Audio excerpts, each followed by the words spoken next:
Okay, so now we're going to talk about the atom and what's inside the atom. So we're going to really talk about the subatomic particles, the protons, the neutrons, and the electrons, what makes them up. There are certainly more recent models of the atom, in particular the quantum mechanical model of the atom we'll talk about later, probably, I think that's January sometime.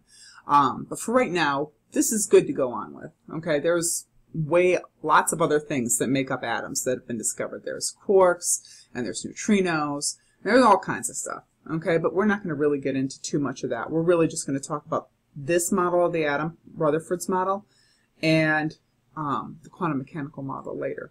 So what's in an atom? The three primary subatomic particles that you need to know about are protons, neutrons, and electrons. Protons and neutrons, remember, they're in that very small nucleus. They're squished together really tightly, and the electrons are outside them.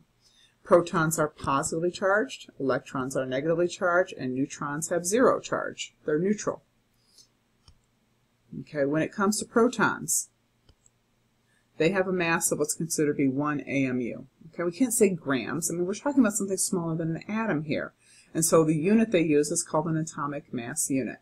Okay, later on we'll get into what that means in terms of large scale. But if you had one proton, it weighs 1 AMU. Really, really small mass. The number of protons is referred to as the atomic number, and we'll talk about where that is on your periodic table. And the number of protons determines which element it is. If it has 11 protons, it's sodium. If it's sodium, it has 11 protons. This number does not change within an element. It is constant. Okay, that's important to recognize. The protons are unique to each element. If the atomic number, which is again the number of protons, is different, the element's different. So if I had something with 79 protons, it's not sodium anymore. It's gold. And if it's gold, it has 79 protons, not 11. Okay, so it's unique to every element. And if the protons are different, the element's different. So I want you guys to take out the periodic table, look for atomic number 15. That would be the numbers that are whole numbers. And if you look that up, that should say P. That stands for phosphorus. Okay. How many protons does lithium? Lithium is Li. A lot of the times the names make sense. So if you look at it, its atomic number is 3. So it has 3 protons. And what is the atomic number of tin? Now tin's one of these ones that doesn't make sense. A lot of times the elements that were discovered in antiquity, I mean just a long, long time ago, they based their names on Latin. And so tin in Latin is stannus. So used SN. Okay, so some of them won't make a whole lot of sense in English. So just be aware of that. The names are given on your periodic table. So find SN. Its atomic number is 50. That means it has 50 protons. Okay, so that's how you use your periodic table a little bit. Neutrons have a mass of 1 AMU also. So they weigh about the same as a proton. So most of the mass of an element is stuck in that really small area called the nucleus. The number of neutrons can vary even for the same element. For example, there is a version of hydrogen, the most common version of hydrogen has 0 neutrons. However, there is another atom of nitrogen that has 1 neutron. Not nearly as many hydrogen atoms have that. And even fewer have 2 neutrons. But they have different numbers. They all have 1 proton, but they have different numbers of neutrons. I'm going to erase this ink so we can go on for the next part. Okay? So an isotope, here's the definition, is an atom with, or 2 atoms, I guess, are with the same number of protons but different numbers of neutrons. It's kind of like they are, I guess, siblings kind of thing. They have the same number of protons but different numbers of neutrons. Okay? Elements can have many different isotopes. Some elements have tons of them. I think nitrogen's got like, I don't know, 20 or something. Carbon-12 is the most common version of it. This has 6 protons and 6 neutrons. Carbon-13 also has 6 protons because it is an isotope. Same name, same protons. But it has 7 neutrons. And carbon-14 is another isotope, 6 protons, but this one has 8 neutrons. I bet you can figure out where these numbers come from. Okay? And it tells you how much they weigh because it's based on how many protons and neutrons they have. Okay, so uranium-235 has 92 protons. And then if I were to subtract that, I think that's like 143 neutrons. Uranium-238 also has 92 protons, but it has 146 neutrons. I'm doing the math in my head, so bear with me on that. So the idea is the protons are the same, but what makes them different is this, and therefore how much they weigh as a result of that. Oops, let me erase the ink so y'all can see that. Okay, so the neutrons affect the mass. That was, like I said, this number here, and it's called the mass number. Okay. Isotopes are atoms of the same element with different numbers of neutrons and different mass. Oxygen-16 has 8 protons, 8 neutrons. Oxygen-17, 8 protons, but 9 neutrons. Oxygen-18, 8 protons, because they are all oxygen, but it has 10 neutrons. This one weighs 18 AMUs. This one weighs 17 AMUs. And this one weighs 16 AMUs. The vast majority of the nitrogen or oxygen in the world is this one. But there is still some of those that exist out there. Okay. All the atoms of oxygen have 8 protons and electrons, and we'll talk about electrons in a minute, but different numbers of neutrons and therefore different mass numbers.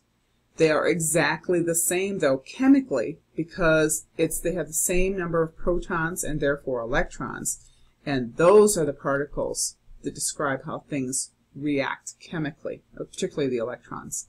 Okay, all the neutrons do is make it heavier. Really, that's all it does. So the way it's written when you write a symbol, if I'm looking at sodium-23, sodium's another one of those Latin ones, you write the letters, Na. Notice only one capital letter, right? The 23 is getting written up here at the top. And then this number is the atomic number. If you look up Na on the periodic table, you're going to see 11. Okay, that's the whole number.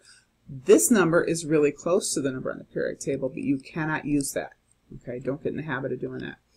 So the element symbol is written there, one capital, one lowercase if necessary. Atomic number is written down low. It is the number of protons. The mass number is written at the top. It looks like a fraction, but there's no line. Mass number is the protons and the neutrons added together. Okay. Neutrons is the mass number minus the atomic number. So if I needed to find just the neutrons in this atom, I would take 23 minus 11 and get 12. Okay, so what about the electrons? Because the electrons really, they actually do all the work. They do all the chemistry stuff that goes on. So the electrons have about a mass about 1/2000th of a proton or a neutron. In other words, it doesn't do much. It doesn't weigh a whole lot compared to the protons and the neutrons. They weigh a whole lot. Okay, a neutral atom has no charge. Okay, that means the protons equal the electrons. The positives and the negatives cancel each other out. I don't know why it's beeping at you, but it is what it is. Number of positive particles equal the number of negative particles. This is really annoying. A neutral atom has the same number of electrons as protons. So if I'm looking at Na, number 11, it has 11 protons and 11 electrons. If it's neutral, now if it's got a charge, I would write something right up there. But for right now, it doesn't have a charge. So how many protons and electrons does this one have? So let me erase the ink. Okay, so I'm seeing 4 positives, 4 negatives. That means that this is beryllium, because that's atomic number 4, and it has a charge of 0. Okay? What if the atom isn't neutral? What that means is the electrons have moved. Either they've gotten more electrons, or they've gotten less electrons. If it's not neutral, it has a charge, and the way you write that is any symbol, it gets written right here. Okay? So if I had something like this, good grief, it's called an ion. I have 3 positives and 2 negatives. What that means is it's lithium, number 3, but I have an extra positive, right? I only had 2 negatives, so it's got a 1+ charge. You can write it like that, or you can write +1. I don't care. An ion is a charged particle or a charged atom. In other words, the electrons and protons aren't the same. This atom has 3 protons and 2 electrons. You write it as Li1+ or Li+1. Okay, and it is referred to as a cation because it has a positive charge. And cations have less electrons than protons. Maybe it's done doing this now. Okay, so we're going to look at this one. Oh, jeez, it's not done. It has 9 protons. 1, 2, 3, 4, 5, 6, 7, 8, 9. 9 protons. That makes it fluorine, number 9. Okay, but it has 10 electrons. So if I have 9 positives and 10 negatives, that means overall the charge is -1. Doesn't say anything about the neutrons. You can write it as F1 minus or F minus 1. And it is referred to as an anion because it is a negatively charged ion. The electrons and protons aren't the same. Anions have more electrons than protons. Okay, so a quick summary. How many protons? That's the atomic number. How many neutrons? You take the mass number. I will have to give this to you. Or I will have to give this to you. Because it's not something you can't. It's not on the periodic table. It's close, but it's not on there. Okay. And how many electrons depends on what the charge is. If it's neutral, it's the same as the number of protons, which is right here. If it's a negative anion, that means you have more electrons. The protons stay the same. The electrons are greater. And if it's a cation, there are fewer electrons than protons. So some definitions. I'll let you guys just copy them down. This is a really important definition that I'm going to use frequently, so be aware of that. All right, so let's now fill in this chart. This is what your homework is going to kind of look like too. So the way you do this, let's do the symbol first. That's helium. Okay? This 4, remember, it's not a -4. It got kind of wrapped around the text. That is how much it weighs. Everything else you should be able to fill in just from that information alone. There are 2 protons because it's number 2. Atomic number is 2, 2 protons. Mass number is the number at the top, or it's written right here, 4.